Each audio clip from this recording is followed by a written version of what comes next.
giving your best. Come on, start strong. Come on, start strong. Come on, start strong. Time and temperature, brought to you by your local Honda dealer.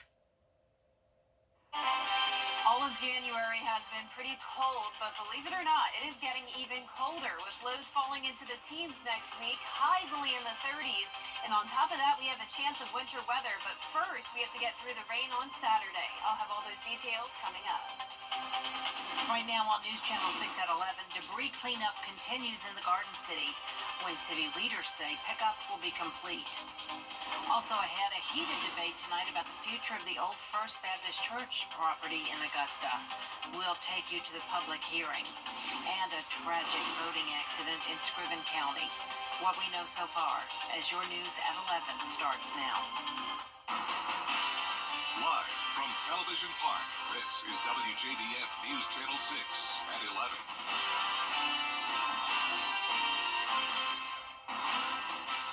Good evening, everyone. I'm Jenny Montgomery. Thanks so much for joining us tonight.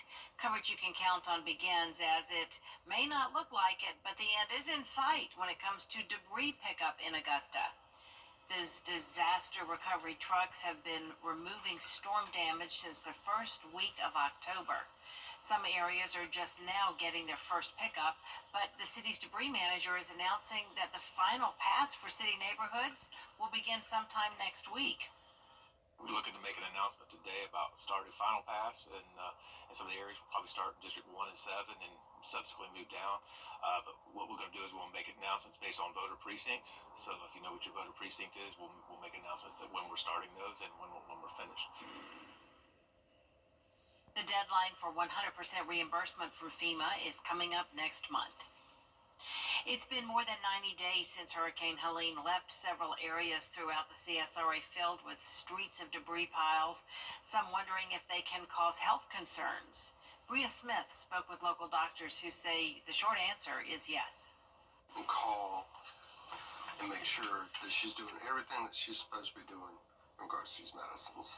It's something allergist Dr. Donnie Dunnigan is doing since many of his patients are reporting allergies but are not sure where they're coming from. We're out of season for most of the pollens and things like that, and it seems to be related to the mold spores that are being produced by some of the debris that's left over from the hurricane. According to Dr. Dunnigan, when branches and stumps are wet, they can grow mold, ultimately leading to triggered allergies or asthma-related episodes. There's moisture and there's warmth on the inside of these debris piles, and I don't know if you've noticed, but some of these big trucks that they're using, after they've chopped all that stuff up, I see them in the morning time and there's steam coming off of them. And so it shows you the heat that's being produced by these. And the heat, the moisture is helping produce the mold spores. And these mold spores just drive our patients, their allergy symptoms and their asthma symptoms. Savannah Riverkeeper Tanya Bonatatabis says the debris piles could cause other issues. You start having heat issues, especially when you go into the summer. These start becoming big fire risks. Even throughout the winter, if we're not getting rain, you have these big piles. That's a big fire risk. And we have a lot of stuff that's still sitting on the ground that is starting to get drier and drier. So it's turning into really good firewood in our front yard. But Dr. Dunnigan and Bonatatabis say there are some things you can do to maintain a healthy life and environment. Wearing a mask, trying to limit your time outside the best you can will help limit your exposure to those things. If you've got big debris piles, like mulch piles, you need to turn those. You need to keep that stuff going so that you're not just breathing, especially this, if you walk up to a mulch pile and stick your hand in the middle of it, it's super warm. That's because it's breaking down. That is different microorganisms eating that up. It's time now for a first check of the forecast. For that, we turn to Chief Meteorologist Jenna Petracci. Well, it's another clear and dry night as we take a look at our Terry Lambert Hyundai Skyview Cam in Burke County. It is going to stay this way tomorrow as well. Lots of sunshine in the forecast for now, and of course cold temperatures. But today we actually made it to average, at least with our high of 59. Still not at that 60-degree mark, though, and really hard to picture 80, which was our record back in 2013. Definitely feels like we haven't had a warm day in a while, but notice the record low of 12 set back in the 1800s. We're not nearly that cold, but boy, we may come close next week. This morning, morning we were 11 degrees below average with a low of 24. Right now it is around 4 to even 13 degrees warmer than yesterday, 14 degrees warmer in Sylvania, and that's because of the wind still gusting up to around 20 miles per hour. So every time that we have gusty winds, it does make it feel a little bit colder outside, but it also keeps our temperatures a bit elevated. So we're sitting in the 40s for the most part, but Barnwell, you're at 37, Augusta at 45, 43 in Gibson, and 47 in Waynesboro. Dew points are in the 20s, dry air in place with those winds coming in from the west, sustained up to around 11 miles per hour in Waynesboro. A lot of us around 5 to 8, and the winds are gusting up to 19 now in Evans, 17 in Lincolnton, 16 in Crawfordville, and 21 in Waynesboro. So the winds today are due to this cold front, but notice no clouds with it, no rain. We do still have high pressure in control, which means another clear start to our day tomorrow, and at that point the winds will be very light. So we'll be going down just to slightly below the freezing mark, so definitely a little bit warmer than we were this morning in the low to mid 20s. So a nice and sunny Friday, a rainy start to the weekend, and then followed by a big Arctic blast next week that could be bringing us some winter mix into the forecast. I'll have a look at that full forecast coming up, but back to you, Jenny. All right, thanks, Jenna. We're learning more details about a tragic incident where 2 people were killed after a boat capsized in Scriven County. Investigators were called to a pond off Poor Robin Road around 12:45 Wednesday afternoon. They say one person got out of the water safely. Multiple law enforcement agencies searched for the other 2, and after 5 hours in 46-degree water, authorities did find the bodies of the victims, 22-year-old Eli Brodnicks and 23-year-old Demetrius Boyd. It's a tragic loss for our community. These young boys was great, football stars here in Scriven County, well known, well liked, and our thoughts and prayers are with the family at this time.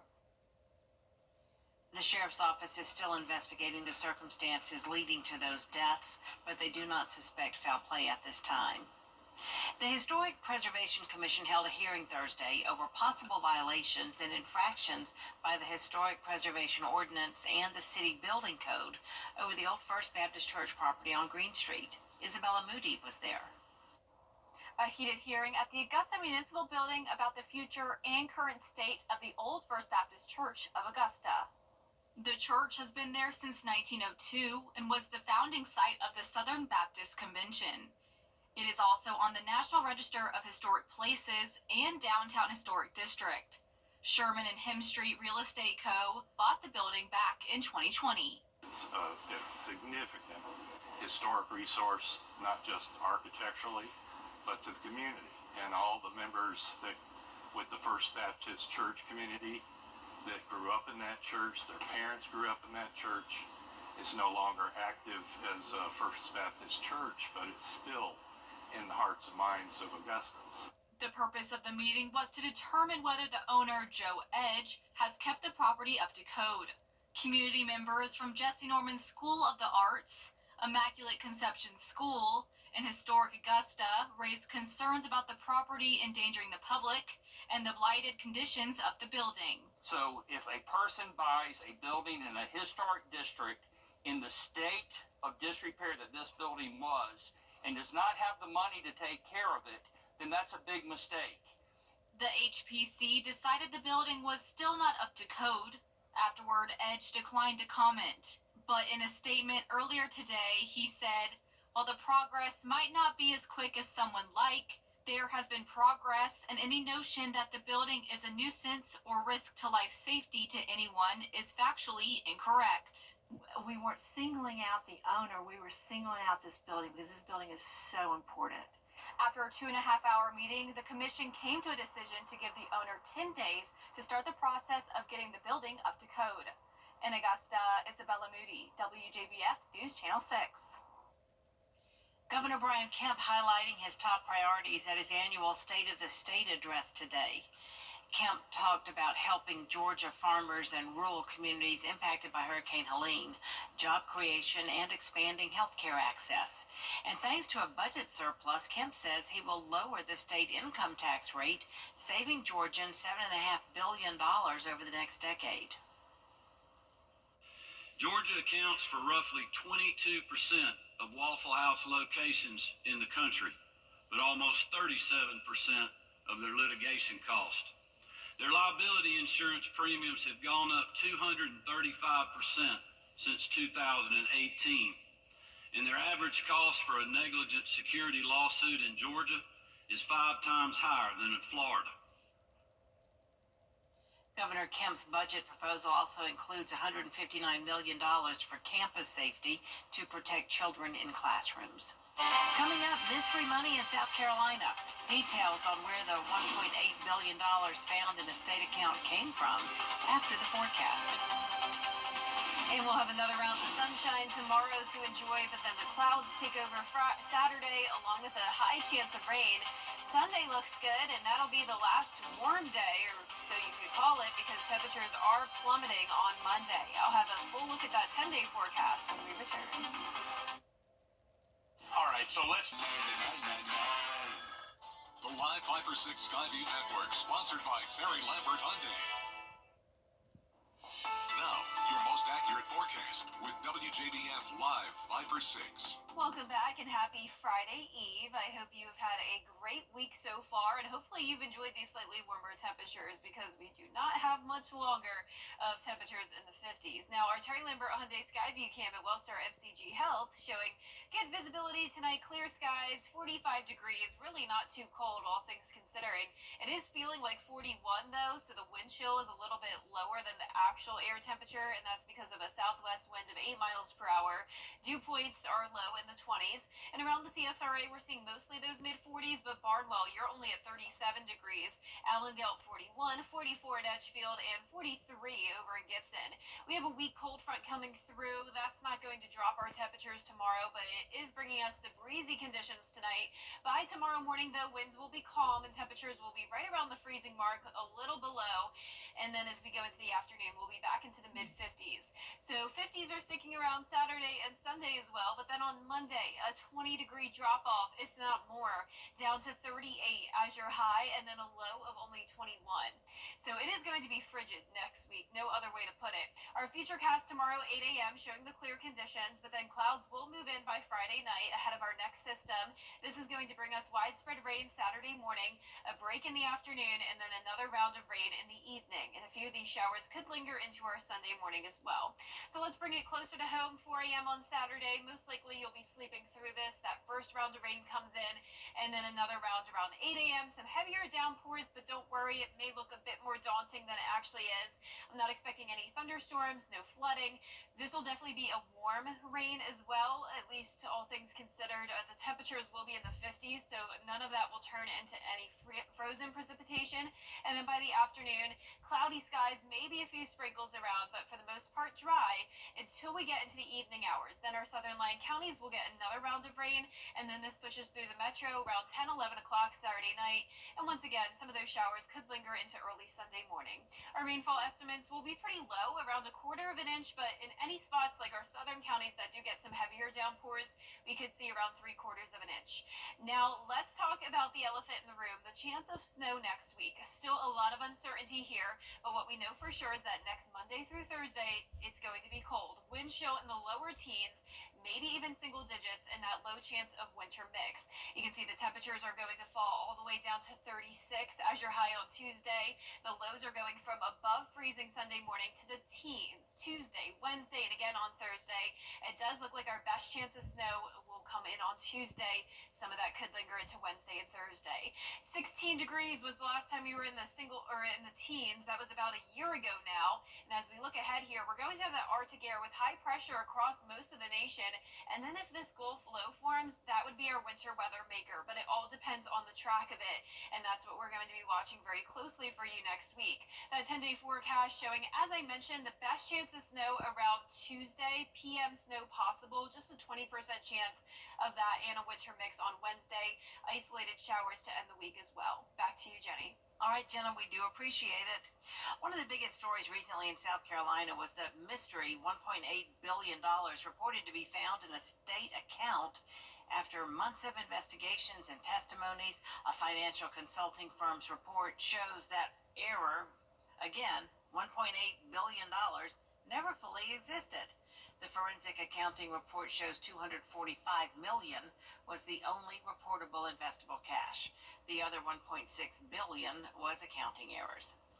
So the treasurer says that the state has tracked and all its money is safe in the bank, and that's true. All the money, all the real money is safe in a bank, or multiple banks. But the Loftus dollars that never existed, well, they're not safe because they never existed. Governor McMaster says he's confident the recommendations will be embraced by the parties and the General Assembly. Still ahead, the winds fueling the wildfires in California has finally eased up. The latest on the devastation on the West Coast after the break. But first, the winning numbers in tonight's South Carolina lottery: pick 3, 801, pick 4, 9243, Fireball 3.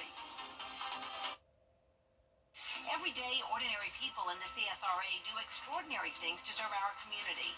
Each month, News Channel 6 recognizes these outstanding volunteers with the Giving Your Best Award. Do you know an everyday hero who goes the extra mile to help others? Nominate them for the Giving Your Best Award by visiting WJBF.com and filling out the entry form. Sponsored by Science Co., Piedmont Augusta, Security Federal Bank, and News Channel 6.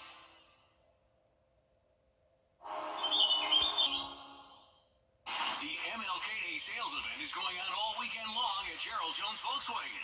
For 4 days only, we have deals on all vehicles in stock. This Thursday, Friday, Saturday, and Monday, find incredible specials with our most competitive pricing on cars, SUVs, and electric vehicles. And get an instant cash offer for your current vehicle. We want to buy your car and pay you more. It's the MLK Day sales event going on this Thursday through Monday at Gerald Jones Volkswagen and GeraldJonesVolkswagen.com. To get the weather, you need to see the whole picture. That's why Live Fiber 6 gives you the Skyview network. Get a live view of traffic and weather from all over the CSRA. Available online 24 hours a day at WJBF.com and the free Live Fiber 6 mobile app.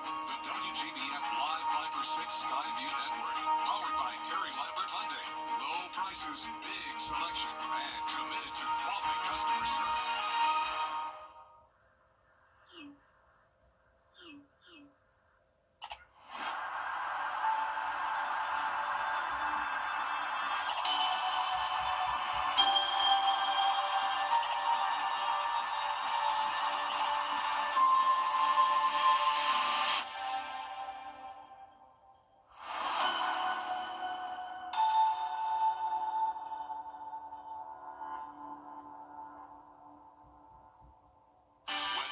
On News Channel 6, brought to you by Hickson Roofing. The News Channel 6 mobile app is now even better. Download it today. Weather conditions in Southern California improving, which is encouraging news for firefighters. Unfortunately, though, the Santa Ana winds are expected to return next week. Melissa Adon is in California with the latest. Firefighters gaining ground on the 2 deadly wildfires burning in Southern California. A brief break in the winds as another round of Santa Ana winds are forecasted Monday, and new threats are emerging. This home in the Pacific Palisades that survived the fires was split in 2 by a landslide. You look right above it, you're going to see a lot of smoldering debris and things that have burned. Officials reopening some areas of the Palisades fire for residents, but say it could be more than a week before all areas are deemed safe for families to return to survey what's left of their homes. You got to understand, if you haven't been out there, it literally looks like a bomb dropped. One man who was able to return to his home in Altadena, very emotional, finding every home around him was destroyed except his. Why do I deserve? Why do I deserve this? I don't know. I don't think I deserve it, but... Neighboring schools opening their doors to wildfire victims. The California Department of Education says 10 schools were destroyed or damaged by the wildfires. Nightmares of no house and all my stuff being gone. My childhood memories might be gone. The family of Evelyn McClendon, who died trying to evacuate from the Eaton fire, filing a wrongful death lawsuit. Her family suing Southern California Edison, claiming the power company failed to turn off utilities despite the high wind warning. Southern California Edison not commenting on the lawsuit, but saying our hearts remain with our communities during the devastating fires. The cause of each fire remains under investigation. A wildfire relief benefit concert is now in the works. Performers like Lady Gaga, Billie Eilish, and the Red Hot Chili Peppers are expected to take the stage here in LA next month to fundraise for the wildfire victims who have lost so much. Melissa Don, ABC News, Altadena. Since 1982, AM 25th. Get your tickets at aikenarts.com. You can't always choose the weather, but you can choose your weather app. Go with the most accurate and most trusted, the Live Fiber 6 mobile app. Download it today. Now, WJBF sports coverage you can count on. High school basketball season is in full swing, and a key matchup to look out for this Friday is on the girls' side. Josie and Thompson squaring off in a 2A region battle. The 13-2 Josie Eagles practicing in their home gym earlier this afternoon, with assistant coach Jamal Bailey preparing his team for the 16-1 Thompson Bulldogs. Both teams are 3-0 in 2A region play. The Eagles' only losses on the season were to North Augusta and St. Francis. Now, besides a 56-52 overtime win against Butler, Josie has posted dominating victories this year. The Eagles, no strangers to success, with making multiple Final Four appearances over the years. The Bulldogs pose a tough challenge, but nothing the team can't handle. We're playing Thompson, the number one team, so I think tomorrow is going to be more of a defensive game, so we have to play hard defensively. We have to work together, talk. It's going to be a loud, packed out gym, so we have to like do signs and talk to each other and stuff. I'm really looking for them to like be very much aggressive and like a hard working, like a really aggressive team. So as long as we play calm and we don't like play how they play, we're going to be just fine. Tip-off set for Friday at 7 p.m. And in college hoops, the South Carolina Gamecocks traveled to Alabama for a top 25 matchup. Joyce Edwards led the way with 21 points, followed by Malaysia Fulwiley with 16 points. The Gamecocks improved to 17-1 on the season with the 76-58 win over the Crimson Tide. In football, former Laney Star and Border Bowl participant Jalen Watson will be activated from the injured reserve list just in time for this weekend's playoff game. The Kansas City Chiefs quarterback broke his ankle during a Week 7 game against the San Francisco 49ers. The Chiefs' divisional round game against the Houston Texans kicks off Saturday, 4:30 p.m. right here on News Channel 6. And in golf, the 2025 Latin America Amateur Championship teed off this afternoon at Pillar Golf Club in Buenos Aires. The winner of the tournament gets an invite to the 89th Masters Tournament. The Masters, the RNA, and the USGA all organize this year's event. Fans can watch 108 of the top male amateurs of the region from now through the 19th. The field consists of players from all over Latin America. In fact, 29 different countries. The first and second rounds already aired live on ESPN earlier, and so far the 45-year-old Manuel Marizalde in a three-way tie with Patrick Sparks and Gabriel Palacios. Then more coverage on the 72-hole stroke play championship coming up Friday from 1 to 4, Saturday from 11 to 2, and the final round 10 to 1 p.m. on Sunday. That's it for sports. We'll be back.